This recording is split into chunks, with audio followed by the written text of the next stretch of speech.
Page 129, Lord of the Flies. I don't know, Ralph. I expect it's him. Jack? Jack. A taboo was evolving around that word, too. Ralph nodded solemnly. Yeah, he said. I suppose it must be. The forest near them burst into uproar. Demoniac figures with faces of white and red and green rushed out howling, so that the Lidlands fled screaming. Out of the corner of his eye, Ralph saw Piggy running. Two figures rushed at the fire, and he prepared to defend himself.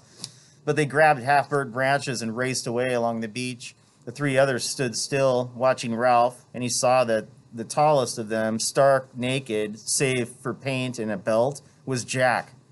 Ralph had his breath back and spoke. Well? Jack ignored him, lifted his spear, and began to shout. Listen, all you! Me and my hunters were living along the beach by a flat rock. We hunt and feast and have fun. If you want to join my tribe, come and see us. Perhaps I'll let you join. Perhaps not. He paused, looked around. He was safe from shame and self-consciousness behind the mask of his paint and could look at each of them in turn. Ralph was kneeling by the remains of the fire like a sprinter at his mark, and his face was half hidden by hair and smut. Sam and Eric peered together round a palm tree at the edge of the forest. A Lidland howled, creased and crimson, by the bathing pool, and Piggy stood on the platform, white conch gripped in his hands. Tonight we're having a feast. We've killed a pig, and we've got meat. You can come and eat with us if you like. Up in the cloud canyons, the thunder boomed again. Jack and the two anonymous savages with him swayed, looking up, and then recovered. The Lidland went on howling. Jack was waiting for something. He whispered urgently to the others. Go on now, the two savages murmured. Jack spoke sharply. Go on! The two savages looked at each other, raised their spears together, and spoke in time. The chief has spoken. Then the three of them turned and trotted away. Presently, Ralph rose to his feet, looking at the place where the savages had vanished. Sam and Eric came, talking in an odd whisper. I thought it was, and I was scared. Piggy stood above them on the platform, still holding the conch. That was Jack, Maurice, and Robert, said Ralph. Aren't they having fun? I thought I was going to have asthma. Sucks to your ass, Mar. When I saw Jack, I was sure he'd go for the conch. Can't think why. The group of boys looked at the white shell with affectionate respect. Piggy placed it in Ralph's hands, and the Lidlands, seeing the familiar symbol, started to come back. Not here. He turned toward the platform, feeling the need for ritual. First went Ralph, the white conch cradled. Then Piggy, very grave. Then the twins. Then the Lidlands and the others. Sit down, all of you. They raided us for fire. They're having fun. But Ralph was puzzled by the shutter that flickered in his brain. There was something he wanted to say. Then the shutter had come down. So what psychologically is that telling us about Ralph? But they were regarding him gravely, not yet troubled by any doubts about his sufficiency. Ralph pushed the idiot hair out of his eyes and looked at Piggy. But the fire, of course, the fire. He started to laugh, then stopped and became fluent instead. The fire is the most important thing. Without the fire, we can't be rescued. I'd like to put on war paint and be a savage, but we must keep the fire burning. The fire is the most important thing on the island because He paused again, and the silence became full of doubt and wonder. Piggy whispered urgently, Rescue! Oh, yes, without the fire, we can't be rescued, so we must stay by the fire and make smoke. So there's Piggy with the brains of the operation again, putting Ralph back on track. When he stopped, no one said anything. After the many brilliant speeches that had been made on this very spot, Ralph's remarks seemed lame, even to the little ones. At last, Bill held out his hands for the conch. Now, we can't have the fire up there because we have the fire up there. We need more people to keep it going. Let's go to the feast and tell them the fire's hard on the rest of us. And the hunting and all that. Being savages, I mean. It must be jolly good fun. Sam and Eric took the conch. That must be fun, like Bill says. And as he's invited us to a feast, meat. Crackling? I could do with some meat. Ralph held up his hand. Why shouldn't we get our own meat? The twins looked at each other. Bill answered. We don't want to go in the jungle. Ralph grimaced. How you know goes? He's a hunter. They're all hunters. That's different. No one spoke for a moment. Then Piggy muttered to the sand, meat. The Lillian sat solemnly thinking of meat and dribbling. Overhead, the cannon boomed again, and the dry palm fronds clattered in a sudden gust of hot wind. "You're a silly little boy," said the Lord of the Flies. "Just an ignorant, silly little boy." Simon moved his swollen tongue but said nothing. "Don't you agree?" said the Lord of the Flies. "Aren't you just a silly little boy?" Simon answered him in the same silent voice. "Well then," said the Lord of the Flies, "you'd better run off and play with the others. They think you're batty. You don't want Ralph to think you're batty, do you? You like Ralph a lot, don't you? And Piggy and Jack?" Simon's head was tilted slightly up. His eyes could not break away, and the Lord of the Flies hung in space before him. "What are you doing out here all alone? Aren't you afraid of me?" Simon shook. "There isn't anyone to help you, only me, and I'm the beast." Simon's mouth labored, brought forth audible words. "Pig's head on a stick." "Fancy thinking the beast was something you could hunt and kill," said the head. For a moment or two, the forest and all the other dimly appreciated places echoed with the parody of laughter. "You knew, didn't you? I'm part of you. Close, close, close. I'm the reason why it's no-go. Why things are what they are." The laughter shivered again. "Come now," said the Lord of the Flies. "Get back to the others and we'll forget the whole thing." Simon's head wobbled. His eyes were half closed, as though he were imitating the obscene thing on the stick. He knew that one of these times was coming. He knew that one of his times were coming. Like an attack, maybe? The Lord of the Flies was expanding like a balloon. "This is ridiculous. You know perfectly well you're only meet me down there, so don't try to escape." Simon's body was arched and stiff. The Lord of the Flies spoke in a voice of a schoolmaster. "This has gone quite far enough. My poor misguided child. Do you think you know better than I do?" There was a pause. "I'm warning you. I'm going to get angry. Do you see? You're not wanted. Understand? What are you going to have fun? We are going to have fun on this island. Understand? We're going to have fun on this island. So don't try it on, my poor misguided boy, or else..." Simon found he was looking into a vast mouth. There was blackness within, and a blackness that spread. "Or else," said the Lord of the Flies, we shall, do you see? Jack and Roger and Maurice and Robert and Bill and Piggy and Ralph, do you? See?" Simon was inside the mouth. He fell down and lost consciousness.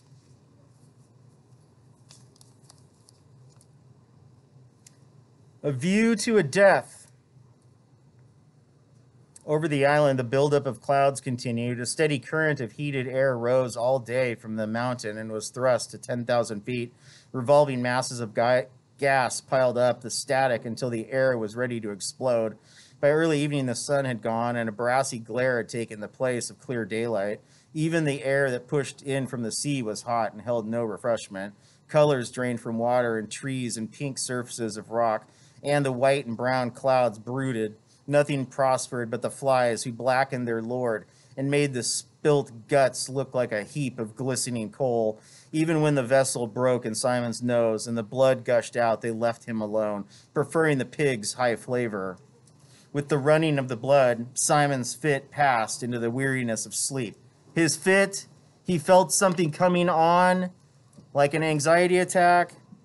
He lay in the mat of creepers while the evening advanced and the cannon, thunder, continued to play. At last he woke and saw dimly the dark earth close by his cheek. Still he did not move, but lay there, his face sideways on the earth, his eyes looking dully before him.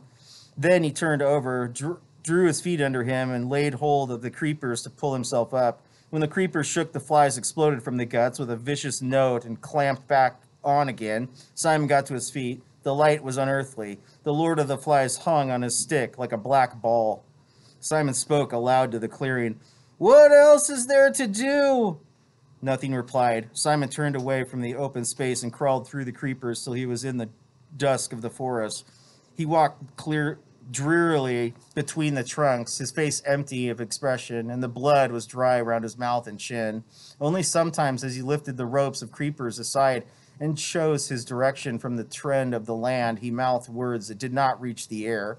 Presently, the creepers festooned the trees less frequently, and there was a scatter of pearly light from the sky down through the trees.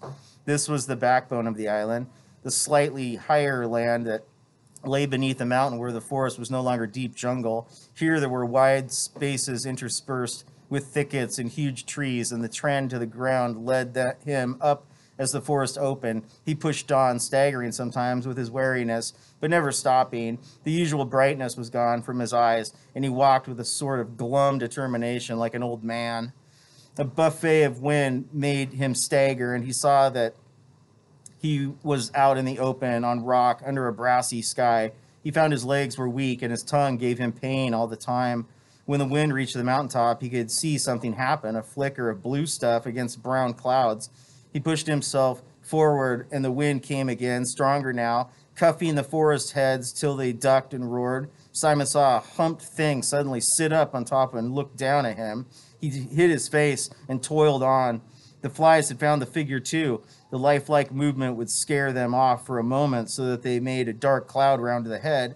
Then, as the blue material of the parachute collapsed, the corpulent, chubby figure would bow forward, sighing, and the flies settle once more. Simon felt his knees smack the rock. He crawled forward, and soon he understood. The tangle of lines showed him the mechanics of this parody. He examined the white nasal bones, the teeth, the colors of corruption.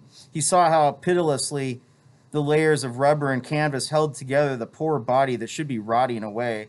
Then the wind blew again, and the figure lifted, bowed, and breathed foully at him. Simon knelt on all fours and was sick till his stomach was empty. Then he took the lions in his hands. He freed them from the rocks and the figure from the wind indignity. The wind's indignity. So like you don't mess with a corpse, right? It's like you treat it with dignity. The wind is treating it indignantly. With indignity, sorry. At last he turned away and looked down at the beaches. The fire by the platform appeared to be out, or at least making no smoke. Further along the beach, beyond the little river, and near a great slab of rock, a thin trickle of smoke was climbing into the sky. Simon, forgetful of the flies, shaded his eyes with both hands and peered at the smoke. Even at that distance, it was possible to see that most of the boys, perhaps all the boys, were there. So they had shifted camp again, away from the beast. As Simon thought this, he turned to the poor broken thing that sat stinking by his side. The beast was harmless and horrible, and the news must reach the others as soon as possible. He started down the mountain, and his legs gave beneath him. Even with great care, the best he could do was a stagger. "Bathing," said Ralph. "That's the only thing to do." Piggy was inspecting the looming sky through the glass. "I don't like them clouds. Remember how it rained just after we landed?" "Going to rain again." Ralph dived into the pool. A couple of little ones were playing at the edge, trying to extract comfort from a wetness warmer than blood. Piggy took off his glasses, stepped primly into the water, and then put them on again. Ralph came to the surface and squirted a jet of water at him. "Mind my specs," said Piggy. "If I get water on the glass, I got to get out and clean them." Ralph squirted again and missed. He laughed at Piggy, expecting him to retire meekly as usual and in pained silence. Instead, Piggy beat the water with his hands. "Stop it!" he shouted. "Do you hear?" Furiously, he drove the water into Ralph's face. All right, said Ralph. "Keep your hair on." Piggy stopped beating the water. "I got a pain in my head. I wish the air was cooler. I wish the rain would come. I wish we could go home." Piggy lay back against the sloping sand side of the pool. His stomach protruded and the water dried on it. Ralph squirted up at the sky. One could guess at the movement of the sun by the progress of light patch among the clouds. He knelt in the water and looked around. "Where's everybody?" Piggy sat up. "Perhaps they're lying in the shelter." "Where's Sam and Eric?" "And Bill." Piggy pointed beyond the platform. "That's where they've gone, Jack's party." "Let them go," said Ralph uneasily. "I don't care." "Just for some meat." "And for hunting," said Ralph wisely. "And for pretending to be a tribe and putting on war paint." Piggy stirred the sand under the water and did not look at Ralph. "Perhaps we ought to go too." Ralph looked at him quickly and Piggy blushed. "I mean, to make sure nothing happens." Ralph squirted water again. Long before Ralph and Piggy came up with Jack's lot, they could hear the party. There was stretch of grass in a place where the palms left a wide band of turf between the forest and the shore. Just one step down from the edge of the turf was the white blown sand above high water, warm, dry, trodden. Below that again was a rock that stretched away toward the lagoon. Beyond was a short stretch of sand and then the edge of the water. A fire burned on the rock and fat dripped from the roasting pig meat into the invisible flames. All the boys of the island, except Piggy, Ralph, Simon, and the two tending the pig, were grouped on the turf. They were laughing, singing, lying, squatting, and standing on the grass, holding food in their hands. But to judge by the greasy faces, the meat eating was almost done, and some held coconut shells in their hands and were drinking from them. Before the party had started, a great log had been dragged into the center of the lawn, and Jack, painted in garland, sat there like an idol. There were piles of meat on green leaves near him, and fruit and coconut shells full of drink. So it just compares him to an idol, just like the Lord of the Flies to Beelzebub. So we don't worship false prophets or we don't worship false idols. Piggy and Ralph came to the edge, or the golden fleece that Moses destroys. Piggy and Ralph came to the edge of the grassy platform, and the boys, as they noticed them, fell silent one by one until only the boy next to Jack was talking. Then the silence intruded even there, and Jack turned where he sat. For a time he looked at them, and the crackle of the fire was the loudest noise over the droning of the reef. Ralph looked away, and Sam, thinking that Ralph had turned to him accusingly, put down his gnawed bone with a nervous giggle. Ralph took an uncertain step, pointed to a palm tree, and whispered something inaudible to Piggy, and they both giggled like Sam. Lifting his feet high out of the sand, Ralph started to stroll past. Piggy tried to whistle. At this moment, the boys who were cooking at the fire suddenly hauled off a great chunk of meat and ran with it toward the grass. They bumped Piggy, who was burnt, and yelled and danced. Immediately, Ralph and the crowd of boys were united and relieved by a storm of laughter. Piggy once more was the center of social derision, so that everyone felt cheerful and normal. So cheerful and normal because Piggy's the butt of all jokes again. Jack stood up and waved his spear. Take them some meat. The boys with the spit gave Spit, the roasting Spit, gave Ralph and Piggy each a succulent chuck. They took the gift, dribbling, so they stood and ate beneath a sky of thunderous brass that rang with the storm coming. Jack waved his spear again. Has everybody eaten as much as they want?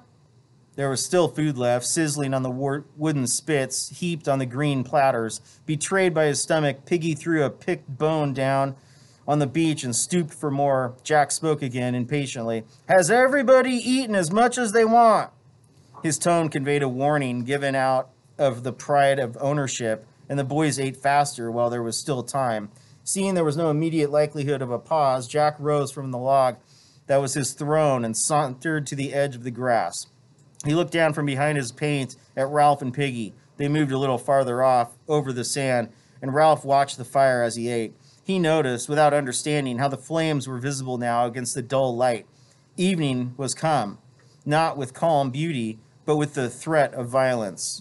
Jack spoke. Give me a drink. Henry brought him a shell, and he drank. Watching Piggy and Ralph over the jagged rim, power lay in the brown swell of his forearms. Authority sat on his shoulder and chattered in his ear like an ape. All sit down. The boys ranged themselves in rows on the grass before him, but Ralph and Piggy stayed a foot lower, standing on the soft sand. Jack ignored them for the moment, turned his mask down to the seated boys, and pointed at them with his spear. Who is going to join my tribe? Ralph made a sudden movement that became a stumble. Some of the boys turned toward him. I gave you food, said Jack, and my hunters will protect you from the beast. Who will join my tribe? I'm chief, said Ralph, because you chose me, and we were going to keep the fire going. Now you can run after food. You ran yourself, shouted Jack. Look at the bone in your hands. Ralph went crimson. I said you were hunters. That was your job. Jack ignored him again. Who will join my tribe? I'm chief, said Ralph tremulously. And what about the fire? And I've got the conch. You haven't got it with you, said Jack, sneering. You left it behind. See, clever? And the conch doesn't count at this end of the island. All at once the thunder struck. Instead of the dull boom, there was a point of impact in the explosion. The conch counts here too, said Ralph, and all over the island. What are you going to do about it then? Ralph examined the ranks of boys. There was no help in them, and he looked away, confused and sweating. Piggy whispered, the fire! Rescue! Who'll join my tribe? I will. Me. I will. I'll blow the conch, said Ralph breathlessly, and call an assembly. We shan't hear it. Piggy touched Ralph's wrist. Come away. There's going to be trouble, and we've had our meat. There was a blink of bright light beyond the forest, and the thunder exploded again, so that a lidland started to whine. Big drops of rain fell among them, making individual sounds when they struck.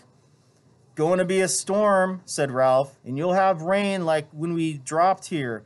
Who's clever now? Where are your shelters? What are you going to do about that? The hunters were looking uneasily at the sky, flinching from the stroke of the drops. A wave of restlessness set the boys swaying and moving aimlessly.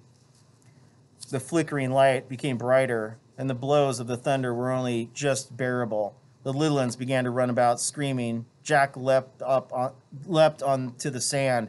Do your dance. Come on, dance.